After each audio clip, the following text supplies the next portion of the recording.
is a portrait of Alfonso the Marquis of Vasto in armor. This is by Titian, the famous Italian artist during the heyday of Venice, when Venice was a huge trading port, and therefore they patronized a lot of artists to make art for them.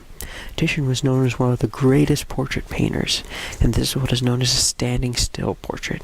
Now here you can see the Baron. He's staring off in the distance, completely oblivious to anything, totally lost in thought. He can't even pay attention to this page that's passing him his helmet. He's completely ready for battle, physically and mentally. He's totally focused on the upcoming battle ahead. Here you can see all the general livery that barons would have. They would have golden trimmed armor and swords attached to their hips.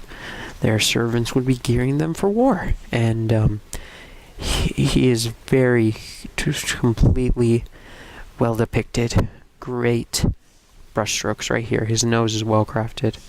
You can see that the page looks like he's looking up to the Baron, as if he cares for him, as if he really admires the Baron and his prowess.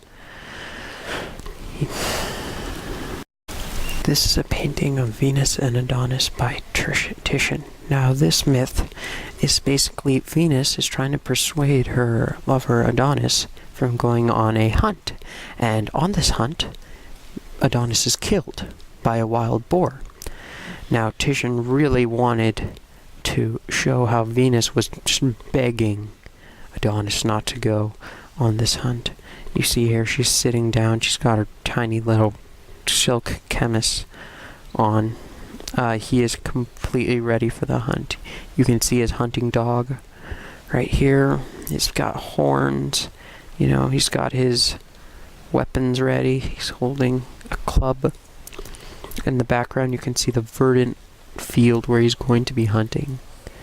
And Venus, the emotion on her face is just begging Adonis not to go, and Adonis thinks she's overreacting. He doesn't care at all. He's like, what are you talking about? He is completely ready to go on this hunt to his death. And here you can see the pedestal that the goddess would be sitting on. This is again very characteristic of the kinds of paintings. Here you can see one of Venus's attendants sobbing because she knows what's going to happen. And that's Venus and Adonis.